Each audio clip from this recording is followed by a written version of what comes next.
Bonjour, corps de Christ. C'est ma prière que vous alliez bien ce matin. Et je me présente, je suis le frère Frédéric Bala et je désire partager avec toi le battement de cœur de Dieu. C'est mon désir au travers de cette histoire de faire battre nos cœurs au même rythme que celui de notre Père. Et j'ai un profond désir à nous encourager à l'évangélisation, à nous encourager à, à aller à la recherche de nos frères, à nous encourager surtout à ramener nos frères à la maison. Alors, pourquoi cette histoire? Cette histoire m'a été donnée sous forme d'une image à mes premières années de conversion. C'est une image que j'ai reçue et qui a beaucoup changé ma manière de voir les choses, qui m'a aidé à garder mon cœur dans l'intégrité. Et c'est cette image que je vais partager avec toi sous forme d'une histoire afin de t'encourager aussi à marcher selon le battement du cœur de notre Père. Alors, c'est l'histoire d'un père qui avait beaucoup d'enfants, une multitude d'enfants, et qui a élevé ses enfants vraiment dans la crainte de Dieu, qui les a fait grandir, qui les a inculqué des valeurs, et il avait une bonne communion avec ses enfants. Au fur et à mesure que le temps passait, ils grandissaient, ils riaient toujours ensemble, passaient de moments de qualité en famille, et tout semblait si bien, ils étaient heureux, et les enfants ont pris de l'âge. Ils ont fini leurs études, et beaucoup d'entre eux ont quitté la maison. Lorsqu'ils ont quitté la maison, certains sont devenus docteurs, ingénieurs, d'autres sont devenus entrepreneurs, certains travaillaient dans le secteur bancaire, le secteur agricole, mais il y avait d'autres qui sont aussi partis à la recherche de leur vie et qui se sont retrouvés dans la drogue. Certains se sont retrouvés dans la prostitution, d'autres se sont retrouvés dans la rue. Et, mais les années passaient et aucun d'eux ne prenait la peine de rentrer à la maison. Aucun d'eux ne prenait la peine d'appeler leur père pour prendre des nouvelles. Alors, c'est là que le père fut animé d'un profond sentiment, d'une profonde détresse. Des années passaient, il ne recevait pas de nouvelles de ses enfants, pas de coups de fil.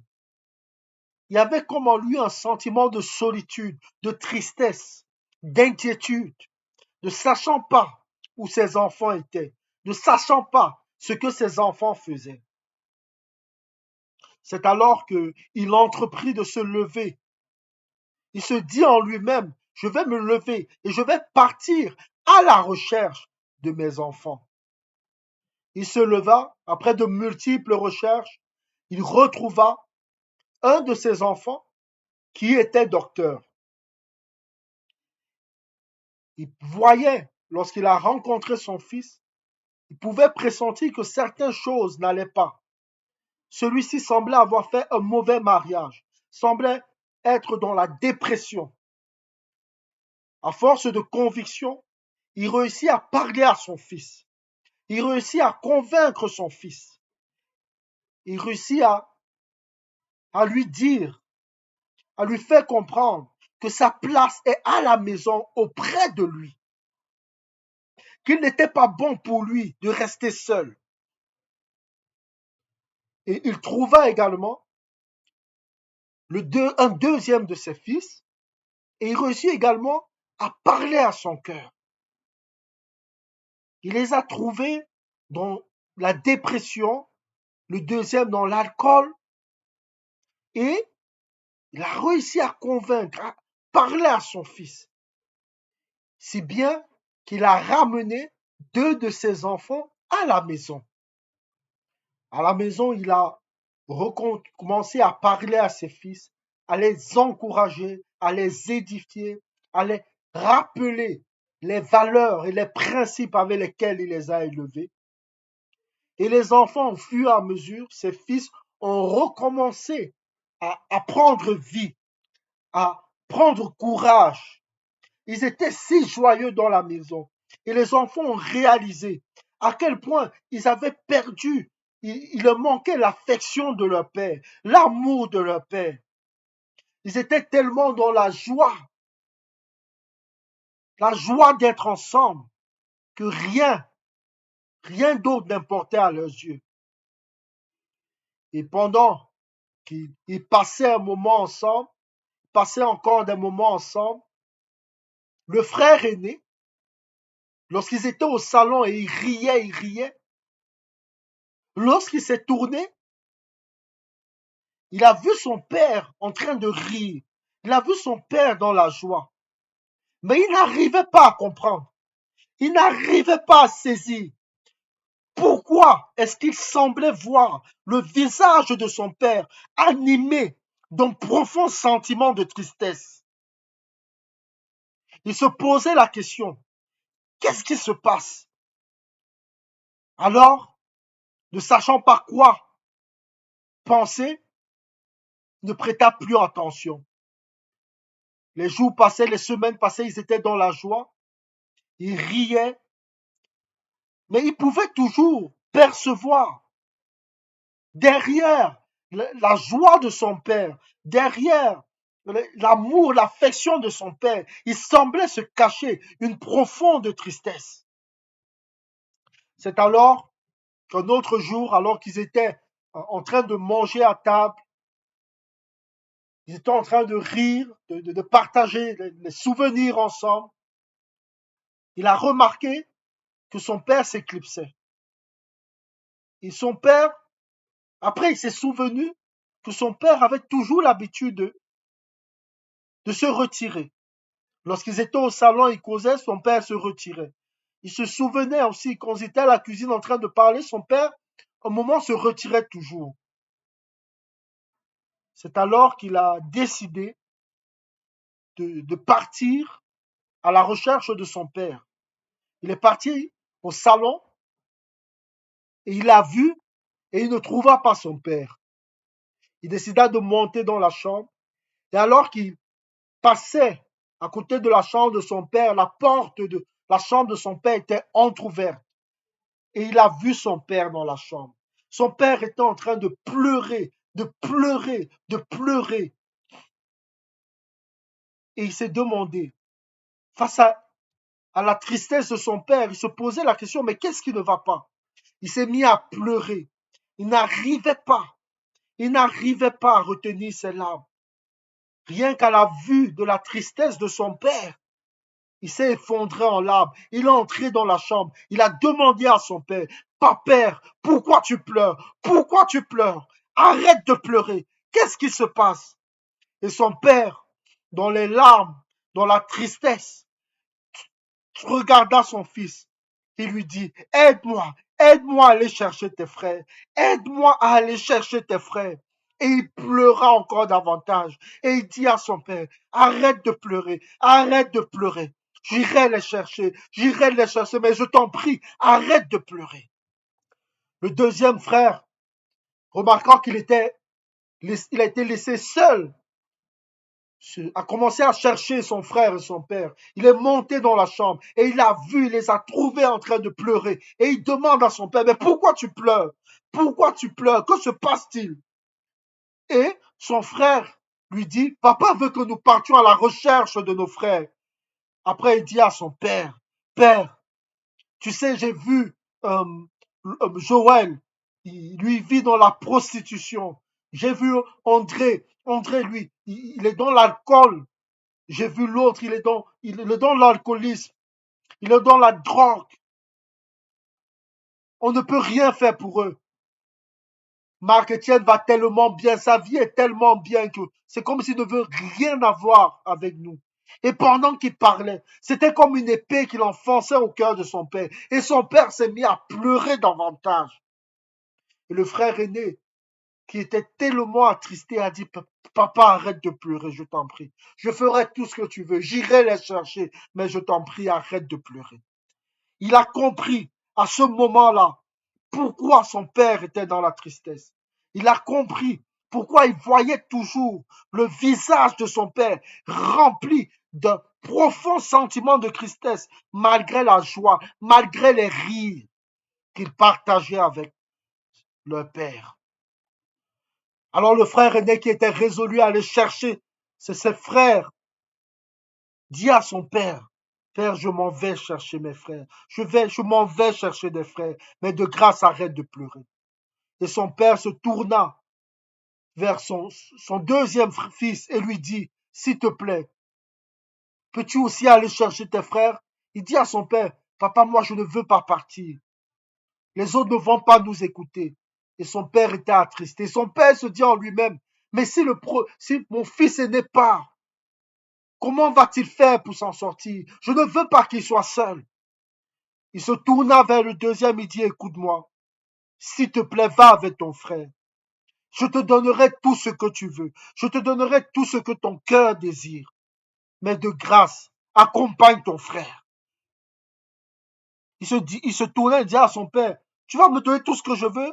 Son père lui dit, je te donnerai tout ce que ton cœur désire. Mais de grâce, ne laisse pas ton frère seul. Alors les deux sont partis, ils ont quitté la maison, ils sont allés à la recherche de leur frère. Le deuxième fils, qui ne souhaitait pas partir, a regardé, il a sillonné la ville, il a réussi à retrouver 5 de ses frères. Et à force de persuasion, à force de dialogue, à force, il avait un discours convaincant. Il a fait voir les bénéfices, les avantages de retourner à la maison. Il a réussi à convaincre 5 de ses frères. Et certains d'autres n'ont pas été intéressés. Et il est rentré tout joyeux, pensant à la récompense que son père lui avait promis. Le premier qui est parti, qui a vu le cœur de son père, est parti. Il était tellement brisé. Il ne considérait pas rentrer sans ses frères. Il a compris. Il se disait en lui-même, je ne peux pas supporter rentrer et voir mon père pleurer, brisé. Alors il est parti, il a réussi à trouver 10 de ses frères. Mais il semblait avoir quelque chose de différent. Lorsqu'il parlait, lorsqu'il parlait, ses frères pouvaient voir la tristesse de leur père, le désir de leur père d'être avec eux, le désir de leur père de communier avec eux. Il les a fait comprendre à quel point leur père les désirait, à quel point le père était dans une tristesse profonde. Et la tristesse de son père était devenue sa tristesse parce qu'il ne pouvait pas accepter, considérer, rentrer à la maison et laisser un d'entre eux derrière. Et ses frères furent émus, ils avaient l'impression de voir le père parler. Ils ont décidé tous de les suivre à la maison, de le suivre à la maison. Alors lorsqu'il est rentré, lorsque le deuxième fils est rentré, son père a vu les 5 frères qu'il a ramenés à la maison. Et son père était content. Son père a couru, il s'est jeté, il s'est mis à pleurer. Il était content, il était content. Et lui, il a dit à son père, papa, n'oublie pas, tu m'as promis. J'ai retrouvé mes frères, tu m'as promis ma récompense. Et son père lui a dit, ne t'inquiète pas, tu auras ta promesse, tu auras ce que je t'ai promis. Et pendant qu'il parlait, son père leva les yeux et il voyait son fils aîné rentrer avec 10 de ses frères. Et il s'est mis encore à pleurer. Il était pleuré de joie, il a couru. Et ils se sont jetés dans les bras les uns des autres. On commençait à pleurer. Et le frère aîné était content. Parce que maintenant, il s'est dit en lui-même, maintenant mon père va arrêter de pleurer. Je ne verrai plus les larmes de mon père. Je ne verrai plus la tristesse de mon père. Parce que nous sommes tous réunis. Parce que nous sommes tous là. Mes frères sont là. Et mon père ne sera plus triste. Parce que nous sommes tous réunis. Et le deuxième fils s'est posé la question. Il a dit, mais comment lui il a fait pour ramener les 10 autres? Moi, j'ai seulement ramené 5. Comment il a fait? Et pendant qu'il pensait de cette manière, une pensée l'a traversé et lui a dit, parce que ton frère a regardé à la tristesse de ton père. Et il fut animé d'un profond sentiment de tristesse. Il s'est mis à pleurer. Parce qu'à cet instant, il avait compris. Il avait compris que lui il s'est battu. Il est allé chercher son frère, ses frères, parce qu'il regardait au prix à ce qu'il allait obtenir. Mais jamais il n'a regardé, il n'a agi, parce qu'il regardait à la tristesse de son père. Il n'avait pas compris à quel point son père était triste. Et il a couru vers son père. Il a dit, Père, pardonne-moi. Pardonne-moi, je t'en prie. Je te demande de me pardonner. Et son père, qui était confus, lui dit, mais pourquoi tu pleures? Nous sommes tous ensemble. Il dit, mais moi, je n'ai pas compris. Moi, je n'ai pas compris que ton cœur était blessé. Que tout ce que tu désirais, c'est que nous soyons tous ensemble. Tout ce que j'ai cherché, tout ce que j'ai cherché, Père, c'était ma récompense. Et son père pleura de joie et lui dit, mon fils, merci. Parce que aujourd'hui, je sais maintenant que tu as compris le battement de mon cœur. Il n'y a pas de joie à ce que un de tes frères soit laissé au dehors. Alors, ils furent tous dans la joie. Ils rentrèrent à la maison. Ils étaient tellement contents, ils étaient tellement heureux. Et le père, ensemble, ils ont commencé à encourager leurs frères. Ils ont remonté leurs frères, ils les ont affermis, ils les ont édifiés, et le Seigneur et leur père était rempli d'un sentiment de joie incroyable. Le frère aîné pouvait voir qu'il n'y avait plus de tristesse, que le sourire n'était plus accompagné d'un sentiment de tristesse. Et alors lui-même, il se réjouissait de voir son père heureux, de voir son père content. La joie de son père était devenue sa joie. Son frère et lui étaient heureux de voir le père dans le repos, dans une joie immense. Alors aujourd'hui, je voudrais te poser cette question. Pourquoi est-ce que tu évangélises? Quelle est ton attitude lorsque tu évangélises? Je voudrais te dire ce matin que c'est le désir de notre Père que nous connaissions le battement de son cœur, que nous partions à la recherche de nos frères, parce que c'est nos frères qui sont au dehors. Ce sont les enfants de notre Père qui sont laissés au dehors. Ce sont nos frères qui sont dans l'alcoolisme, qui sont dans la drogue, qui sont dans l'immoralité, qui sont même dans l'opulence, mais qui ont oublié ou qui ne connaissent pas le chemin de la maison. Et nous devons aller les chercher. Nous devons chercher nos frères avec un état d'esprit qui soit à l'image de notre Père, à l'image du cœur de notre Père. Nos frères qui sont au dehors ne sont pas un prix. Ce n'est pas des pions qui vont nous aider à obtenir une récompense. Ce sont des âmes. Ce sont nos frères, notre chair, notre sang. Ils sont au dehors. Ils n'ont personne vers qui se tourner.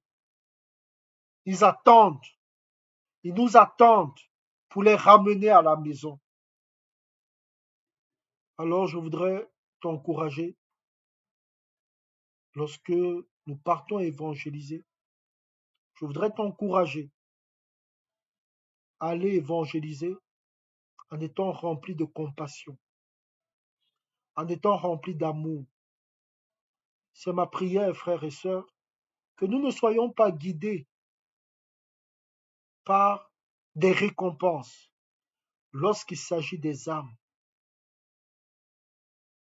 C'est ma prière que lorsque nous parlons à nos frères qui sont encore au dehors, qu'ils puissent percevoir, qu'ils puissent voir l'amour véritable du Père en nous. Je voudrais ce soir que nous renoncions à nos intérêts personnels, à nos intérêts mal placés et que nous remettions notre cœur à la place où il doit être. Il doit être aligné avec le battement du cœur de notre Père. Et le battement du cœur de notre Père, ce sont les âmes. Ce sont ses fils qui sont encore au dehors. Nous allons contribuer ensemble à effacer la tristesse qu'il y a sur le visage de notre Père. Alors que le Seigneur nous aide, que le Seigneur nous aide et qu'il nous bénisse. Merci au nom de Jésus-Christ. Amen.